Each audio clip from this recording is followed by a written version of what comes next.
నిన్నటి దాకా దేశం అంతటా గణేశుని లడ్డు వేలం పాటలు జోరుగైనాయి.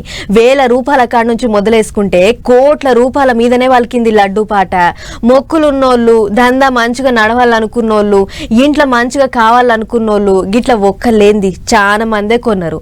మొత్తానికి గణేశుని పండుగ అయిపోయింది, గణేశుని లడ్డు పాట కూడా అయిపోయింది. కానీ ఇప్పుడు దేశం అంతా చెప్పుకునే ఇంకో వేలం పాట షురువైంది. మరి గదేందో మీరే చూడుర్రి.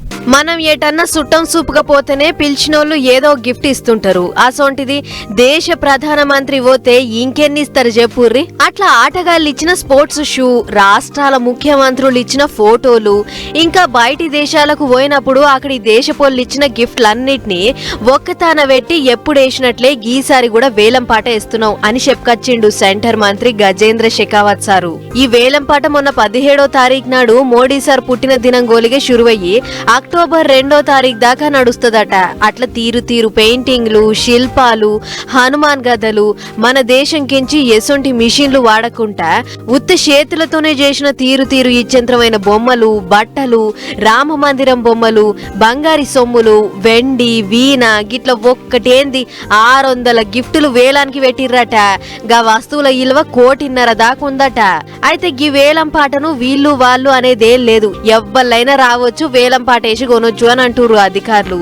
అట్లా గిఫ్ట్లన్నీ వేలం వేయంగా వచ్చిన పైకాన్ని గంగా నదిని శుద్ధి చేస్తానికి ఖర్చు చేస్తారట. ఇంకో అసలు ముచ్చట ఏంటిదంటే ఇట్లా మోడీ సార్ గిఫ్ట్లను వేలం పాటేసుడు ఇదేం శివాంటేం కాదు. అదివరకే మోడీ సార్ కుర్చీలకు ఎక్కిన కాడ నుంచి ఇదివరకు దాకా 5 మాటలు అయ్యింది, ఇది 6వసారి అన్నట్లు. అందుకే అక్టోబర్ 2వ తారీఖు దాకా నడిచే ఈ వేలం పాటల మీరు కూడా వాడొచ్చు. దేశంలోనే ఇచ్చంత్రమైనవి బగ్గ పేరుకెక్కిన బొమ్మలను మీరు కూడా సొంతం చేసుకోవచ్చు అని అంటుర్రు. ఈ బొమ్మలన్నిటినీ national gallery of modern art లో పెట్టినాం. ఒక్కో వస్తువు ధర 600 కాడ నుంచి షురువయ్యి 8,66,000 రూపాయల దాకా ఉండొచ్చు. మరి మీకు కూడా ఏమైనా కావాలంటే ఈందాక రండ్రి, శాతనైన కాడికి వేలం బాడి మోడీ సార్కి వచ్చిన గిఫ్ట్లను మీ సొంతం చేసుకోర్రి, ఇంటికి కొంచెం వర్రి అని అంటుర్రు సెంటర్ సర్కార్ అధికారులు. ఇక మొత్తానికైతే ఇన్నొద్దుల సంధి మోడీ సార్కి వచ్చిన గిఫ్ట్లన్నీ సార్ ఏం చేస్తాడు, కొంచెం ఏడవేడతాడు అని అనుకున్నోళ్లకు గీ వేలం పాటతోని జవాబు దొరికినట్లే పొర్రి అని అనుకుంటుర్రు. ముచ్చట చూసిన పబ్లిక్.